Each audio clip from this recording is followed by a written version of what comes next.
Hello everyone, आप सभी का चुरू क्लासेज की डिजिटल प्लेटफॉर्म पे स्वागत है। सभी पहले विद्यार्थियों को नमस्कार। तो आप सभी को पता है, आज हम आपके बीच में जो आपकी यूपी पुलिस कांस्टेबल एग्जाम है उसके लिए करंट अफेयर की क्लास लेकर आ चुके हैं। आप सभी को पता है, चुरू क्लासेज पे आपको डेली 20 इंपॉर्टेंट क्वेश्चनों की करंट अफेयर की क्लास प्रोवाइड करवाई जाती है, जो आपकी एग्जाम के लिए रामबाण घोषित होने वाली है। क्योंकि आपको पता है, आपके यूपी पुलिस कांस्टेबल के एग्जाम में 5 से 7 क्वेश्चन आपको करंट अफेयर के कम से कम देखने को मिलेंगे। अगर आप चुरू क्लासेज पे डेली 20 क्वेश्चनों की इंपॉर्टेंट करंट अफेयर की क्लास डेली रेगुलर लेते हो, तो ये 5 से 7 क्वेश्चन, ये आपका एक भी इसमें आपका एक भी क्वेश्चन गलत नहीं होगा। यानी जितने भी आपके करंट अफेयर की क्वेश्चन आएंगे, 7, 8, 5, 7 जितने भी आएंगे, उतने के उतने सारे के सारे आप सही करके आओगे। करना क्या है, हमेशा आपको चुरू क्लासेस में 20 क्वेश्चनों की इंपॉर्टेंट जो करंट अफेयर की क्लास होती है वो एंड तक देखनी है। तो आज की जो क्लास है, इसमें आपके 20 क्वेश्चन डाले गए हैं, इसको आपको एंड तक देखना है और अंत में आपको ईमानदारी से कमेंट करके बताना है कि आपके कितने क्वेश्चन सही हुए, यानी 20 में से आपको कितने क्वेश्चन आते थे। तो विद्यार्थियों, सारे के सारे क्वेश्चन आपके इंपॉर्टेंट रहने वाली है, क्लास को एकदम अच्छे से देखना। अगर आपने अभी तक चैनल चुरू क्लासेस को सब्सक्राइब नहीं कर रखा है, या फिर आप चैनल चुरू क्लासेस पे सबसे पहली बार विजिट करो, तो मेरा आप सभी से निवेदन है कि आप सभी पहले चुरू क्लासेस को सब्सक्राइब कर लो। ठीक है, जो सब्सक्राइब का बटन दिख रहा है उसको दबा दो, क्योंकि चुरू क्लासेस पे आपको डेली 20 क्वेश्चनों की जो इंपॉर्टेंट करंट अफेयर की क्लास प्रोवाइड करवाई जाती है, ये आपके लिए एग्जाम के लिए रामबाण घोषित होंगी, क्योंकि एक भी सिंगल पर्सन आपका इन क्लासों से बाहर नहीं जाएगा। सब्सक्राइब कर देना है। और हिंदी रीजनिंग मैथ जीके इन सभी की जो इंपॉर्टेंट क्लास है, इंपॉर्टेंट क्वेश्चन है, रिवीजन है, वो भी चुरू क्लासेस पे करवाया जा रहा है। यानी यूपी पुलिस कांस्टेबल एग्जाम की तैयारी एकदम सिलेक्शन वाली करने वाले हैं। इस बार हम अपना जो वर्दी का सपना है वो पूरा करेंगे। बस आपको करना क्या है, चैनल को सब्सक्राइब कर देना है, जिससे क्या होगा कि हमारी न्यू क्लास आएगी तो आपको सबसे पहले पता चल जाएगा। तो चलिए आज की क्लास को स्टार्ट कर लेते हैं। सबसे पहला क्वेश्चन क्या करा है कि उत्तर प्रदेश के दानिश खान ने इंडिया ओपन शूटिंग चैंपियनशिप में कौन सा पदक जीता था। सबसे पहला ही क्वेश्चन आपका इंपॉर्टेंट आ गया। देखो, सारे के सारे क्वेश्चन क्लास में इंपॉर्टेंट ही होते हैं, लेकिन सबसे पहला थोड़ा सा ज्यादा इंपॉर्टेंट है कि उत्तर प्रदेश के दानिश खान ने इंडिया ओपन शूटिंग चैंपियनशिप में कौन सा पदक जीता। स्वर्ण पदक, रजत पदक, कांस्य पदक या फिर उपयुक्त में से कोई नहीं। तो इसमें आपका हो जाएगा ऑप्शन नंबर ए, यानी स्वर्ण पदक जीता। अगला प्रश्न देखो। अगला प्रश्न कह रहा है कि उत्तर प्रदेश के किस विश्वविद्यालय द्वारा बुंदेलखंड में 400 करोड़ साल पुराने पत्थर और खनिज तत्वों का विश्लेषण किया जाएगा। यह भी एक इंपॉर्टेंट क्वेश्चन है भैया आपका। उत्तर प्रदेश के किस विश्वविद्यालय द्वारा बुंदेलखंड में 400 करोड़ साल पुराने पत्थर और खनिज तत्वों पर विश्लेषण किया जाएगा। बनारस विश्वविद्यालय द्वारा, अलीगढ़ विश्वविद्यालय द्वारा, इलाहाबाद विश्वविद्यालय द्वारा या फिर प्रयागराज विश्वविद्यालय द्वारा। तो इसमें आपका कौन सा राइट होगा? इसमें आपका हो जाएगा गुरुजी ऑप्शन नंबर सी, यानी इलाहाबाद विश्वविद्यालय द्वारा। ठीक है, किसके द्वारा किया जाएगा? इलाहाबाद विश्वविद्यालय के द्वारा। अगला प्रश्न देखो। अगला कि किस राज्य सरकार ने संवेदनशील जिलों में क्लाइमेट स्मार्ट ग्राम पंचायत बनाने की घोषणा की है। किस राज्य सरकार ने संवेदनशील जिलों में क्लाइमेट स्मार्ट ग्राम पंचायत बनाने की घोषणा की है? मध्य प्रदेश में, उत्तर प्रदेश में, उत्तराखंड में या फिर राजस्थान में। तो 23 में आपका क्या हो जाएगा? 23 में आपका हो जाएगा उत्तर प्रदेश में। ठीक है, कहां पर बनाने की घोषणा की है? उत्तर प्रदेश के अंदर बनाने की घोषणा की गई है। अगला प्रश्न देखो। अगला कि उत्तर प्रदेश के किस जिले में हिमालय पर पाए जाने वाले दुर्लभ प्रजाति का सफेद गिद्ध मिला है। क्वेश्चन को ध्यान से पढ़ लेना भाई। उत्तर प्रदेश के किस जिले में हिमालय पर पाए जाने वाले दुर्लभ प्रजाति का सफेद गिद्ध मिला है? कानपुर, आगरा, मथुरा, लखनऊ। तो इसमें आपका हो जाएगा ए, यानी कहां पर मिला है? कानपुर के अंदर मिला है, ध्यान रखना। ऑप्शन नंबर आपका ए राइट हो जाएगा। अगला प्रश्न देखो। अगला प्रश्न है कि केजरीनाथ त्रिपाठी का निधन हो गया, उन्होंने किस राज्य की विधानसभा के अध्यक्ष के रूप में कार्य किया था। केजरीनाथ त्रिपाठी, उनका निधन हो गया है। ठीक है, तो उन्होंने किस राज्य की विधानसभा के अध्यक्ष के रूप में कार्य किया था? अरुणाचल प्रदेश, मध्य प्रदेश, उत्तर प्रदेश, बिहार। तो इसमें आपका हो जाएगा ऑप्शन नंबर सी, यानी उत्तर प्रदेश राज्य की विधानसभा के रूप में, विधानसभा अध्यक्ष के रूप में कार्य किया था। अगला प्रश्न देखो। अगला कि उत्तर प्रदेश स्टार्टअप वैली किस जिले में बनाए जाने की बात योगी आदित्यनाथ ने की है। क्वेश्चन को ध्यान से पढ़ लेना भाई। उत्तर प्रदेश में स्मार्ट अप वैली किस जिले में बनाए जाने की बात की गई है योगीनाथ ने? कानपुर में, लखनऊ में, वाराणसी में या फिर इलाहाबाद में। तो यहाँ पे आपका हो जाएगा बी, यानी लखनऊ में। कहां पर बनाने की बात की है? लखनऊ के अंदर बनाने की बात की है। अगला प्रश्न देखो। अगला कि उत्तर प्रदेश विधानसभा में विधायी डिजिटल विधिका का लोकप्रण निम्न में से किसने किया है। ये भी एक आपका इंपॉर्टेंट क्वेश्चन है एग्जाम की दृष्टि से। उत्तर प्रदेश में विधानसभा में विधायी डिजिटल विधिका का लोकप्रण निम्न में से किसने किया? सतीश महाना ने, एम के वर्मा ने, योगी आदित्यनाथ ने, सुरेश खन्ना ने।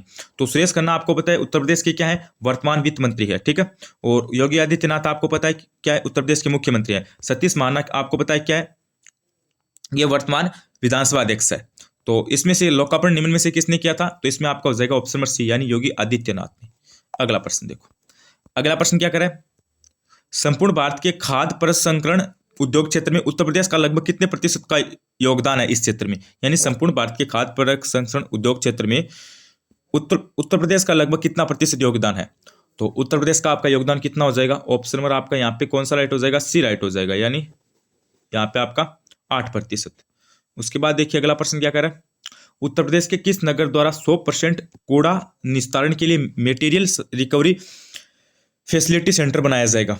ये बताओ भाई, उत्तर प्रदेश के किस नगर निगम द्वारा 100% कूड़ा निस्तारण के लिए मटेरियल रिकवरी फैसिलिटी सेंटर बनाया जाएगा? नगर निगम अयोध्या द्वारा, नगर निगम लखनऊ के द्वारा, नगर निगम कानपुर के द्वारा, या फिर नगर निगम इलाहाबाद के द्वारा? तो ये आपका हो जाएगा नगर निगम कानपुर के द्वारा। अगला प्रश्न देखो, अगला प्रश्न क्या कह रहा है, हाल ही में जारी की गई अंतर्राष्ट्रीय क्लाइमेट रिस्क समूह XCDI सूची के संदर्भ में निम्नलिखित कथनों में से सत्य कथन का चयन कीजिए।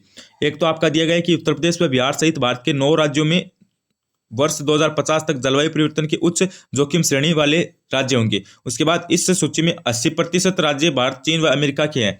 तो इसमें कौन सा कथन सही है आपको ये बताना है, सही कथन की हमें पहचान करनी है, ठीक है। सत्य कथन, तो सत्य कथन आपका हो जाएगा सी, यानी एक और बी दोनों क्या है, सत्य है। अगला प्रश्न देखो, अगला प्रश्न है कि केंद्रीय रेल मंत्री अश्विनी वैष्णव ने उत्तर प्रदेश के किस रेलवे स्टेशन को विश्व स्तरीय बनाए जाने की अनुमति दी है? ये भी एक इंपॉर्टेंट क्वेश्चन अभी एग्जाम में आने के लायक है, इस पे आप स्टार लगा लेना कि केंद्रीय रेल मंत्री अश्विनी वैष्णव ने उत्तर प्रदेश के किस रेलवे स्टेशन को विश्व स्तरीय बनाए जाने की अनुमति दी है? कैंट स्टेशन को, cantt station Agra, cantt station Varanasi, cantt station Lucknow, या फिर उपयुक्त सभी? तो इसमें से किसको दी है अनुमति? तो इसमें आपका हो जाएगा बी, यानी कैंट स्टेशन वाराणसी को अनुमति दी गई है। उसके बाद अगला प्रश्न देखिए, उत्तर प्रदेश सरकार द्वारा GIS 2023 के निवेश को धरातल पर उतारने के लिए कितने उद्यमी मित्रों को नियुक्ति मिल जाएगा? तो इसमें क्या हो जाएगा 32 में, इसमें आपका हो जाएगा ऑप्शन नंबर कौन सा, बी राइट हो जाएगा, यानी 105 को। अगला प्रश्न देखिए, अगला प्रश्न आपका क्या कह रहा है, उत्तर प्रदेश के किस जिले की ऐतिहासिक इमारत को हेरिटेज होटल में तब्दील किया जाएगा? ये इंपॉर्टेंट है भाई, उत्तर प्रदेश की किस जिले की ऐतिहासिक इमारत को हेरिटेज होटल में तब्दील किया जाएगा, तब्दील किया जाएगा, ठीक है। लखनऊ, आगरा, प्रयागराज, अलीगढ़। तो 33 में आपका हो जाएगा ऑप्शन नंबर ए, यानी लखनऊ की। अगला प्रश्न देखो, अगला प्रश्न है कि उत्तर प्रदेश ने किस जिले में कोच्चि की तर्ज पर वाटर मेट्रो शुरू की है? कानपुर, वाराणसी, मथुरा, आगरा। तो 34 में आपका हो जाएगा बी, यानी वाराणसी। अगला प्रश्न देखो, अगला प्रश्न क्या करे, राष्ट्रपति ने उत्तर प्रदेश की किस जनजाति को जमीन पर, क्वेश्चन क्या करे, राष्ट्रपति ने उत्तर प्रदेश की किस जनजाति को जमीन पट्टे वितरित किए हैं? बुक्सा जनजाति को, भोटिया जनजाति को, जौनसारी जनजाति को, या फिर थारू जनजाति को? हाँ, राष्ट्रपति ने उत्तर प्रदेश की किस जनजाति को जमीन के पट्टे वितरित किए हैं? तो इसमें आपका हो जाएगा बुक्सा जनजाति को। कौन सी जनजाति को किए हैं? बुक्सा जनजाति को किए हैं। अगला प्रश्न देखिए, अगला प्रश्न कह रहा है उत्तर प्रदेश के किस जिले में कश्मीर की जिलों की तर्ज पर हाउस बोट चलाई जाएगी? उत्तर प्रदेश के किस जिले में कश्मीर की जिलों की तर्ज पर हाउस बोट चलाई जाएगी? प्रयागराज, अयोध्या, गोरखपुर, चित्रकूट। तो 36 में आपका हो जाएगा गुरुजी ऑप्शन नंबर ए, यानी प्रयागराज। उसके बाद अगला प्रश्न क्या है, उत्तर प्रदेश सरकार द्वारा प्रदेश के कितने ITI का विकास किया जाएगा? ये इंपॉर्टेंट है, इस पे स्टार लगा लेना भाई, ठीक है। थोड़ा सा इंपॉर्टेंट क्वेश्चन है एग्जाम की दृष्टि से कि उत्तर प्रदेश द्वारा प्रदेश के कितने ITI का विकास किया जाएगा? तो 37 में आपका हो जाएगा ऑप्शन नंबर सी, यानी 150 का विकास किया जाएगा। कितने का किया जाएगा? 150 का। अगला प्रश्न देखिए, उत्तर प्रदेश के किस जिले में वासुदेव वाटिका का निर्माण किया जाएगा? ये आपका इंपॉर्टेंट क्वेश्चन है, इस पे स्टार लगा लेना। उत्तर प्रदेश के किस जिले में वासुदेव वाटिका का निर्माण किया जाएगा? अयोध्या, मथुरा, सीतापुर, चित्रकूट। तो वासुदेव वाटिका का जो निर्माण है ना, वो आपका किया जाएगा मथुरा के अंदर। वासुदेव वाटिका का निर्माण कहां पर किया जाएगा? मथुरा के अंदर। अगला प्रश्न देखो, अगला कि किस राज्य सरकार ने फैमिली ID पोर्टल लॉन्च किया है? किस राज्य सरकार ने फैमिली ID पोर्टल लॉन्च किया है? उत्तर प्रदेश ने, उत्तराखंड ने, बिहार ने, झारखंड ने। किसने किया है फैमिली ID पोर्टल लॉन्च? किसने किया है? तो इसमें आपका हो जाएगा ऑप्शन नंबर ए, यानी उत्तराखंड ने, उत्तर प्रदेश ने। किसने किया है? उत्तर प्रदेश ने किया है, ध्यान रखना भाई, ठीक है। ऑप्शन नंबर आपका ए राइट हो जाएगा। अगला प्रश्न देखो, अगला और आज का अंतिम लास्ट प्रश्न क्या कर रहा है, उत्तर प्रदेश सरकार ने प्राथमिक विद्यालय में कार्यरत शिक्षा मित्रों की सेवानिवृत्ति की अधिकतम आयु सीमा क्या निर्धारित की है? 55 साल, 65 साल, 60 साल, 70 साल। तो सेवा की जो अधिकतम आयु है वो क्या निर्धारित की है? 60 साल की है, यानी 60 साल तक क्या कर सकते हैं, वो नौकरी कार्य वगैरह या से फिर सेवा कर सकते हैं। ठीक है, तो ये तो आज की हमारी कुछ इंपॉर्टेंट क्वेश्चन थी यूपी पुलिस कांस्टेबल एग्जाम के करंट अफेयर के 20 क्वेश्चन थे जो हमारी डेली की सीरीज चल रही है। तो अभी मुझे आप बताना क्लास आपको पहले कैसी लगी है। ठीक है, कमेंट करके पहले आप ये बताओ आपको क्लास कैसी लगी। और सेकंड बात कह रही थी, ईमानदारी से बताना 20 में से आपको कितने क्वेश्चन आ रहे थे। 2 आ रहे थे, 4 आ रहे थे, 6 आ रहे थे, 8 आ रहे थे, 10 आ रहे थे, 20 आ रहे थे, कितने आ रहे थे ईमानदारी से बता देना। ठीक है, झूठ मत बोलना। और क्लास कैसी लगी कमेंट करके जरूर बताना, कितने क्वेश्चन चाहिए वो भी बात कमेंट करके बतानी है। चैनल पर पहली बार विजिट करो या फिर आपने अभी तक चैनल को सब्सक्राइब नहीं किया तो मेरा आपसे भी निवेदन है कि अभी भी आपने सब्सक्राइब नहीं किया तो जो सब्सक्राइब का बटन दिख रहा है उसको दबा दो और चैनल चुरू क्लासेस के साथ जुड़ जाओ और चैनल को सब्सक्राइब कर दो। जिससे क्या होगा कि हमारी न्यू क्लास आएगी Hindi, English, Hindi, reasoning, math, GK कोई की भी तो आपको सबसे पहले बता दिया जाएगा, नोटिफिकेशन मिल जाएगा। और मेरा आपसे वादा है कि एग्जाम में हम सिलेक्शन वाली तैयारी करेंगे, वर्दी वाली तैयारी करेंगे। बस आपको चैनल के साथ जुड़ जाना है और हर एक सब्जेक्ट की इंपॉर्टेंट क्लास आपको अच्छी तरीके से प्रोवाइड करवाई जाएगी। इंपॉर्टेंट क्वेश्चन आपको प्रोवाइड करवाई जाएंगे। हम वही क्वेश्चन लेकर आते हैं जो आपके एग्जाम के लिए इंपॉर्टेंट है। तो आज की इस क्लास को यहीं पे समाप्त करते हैं। सब्सक्राइब कर देना। धन्यवाद, थैंक यू।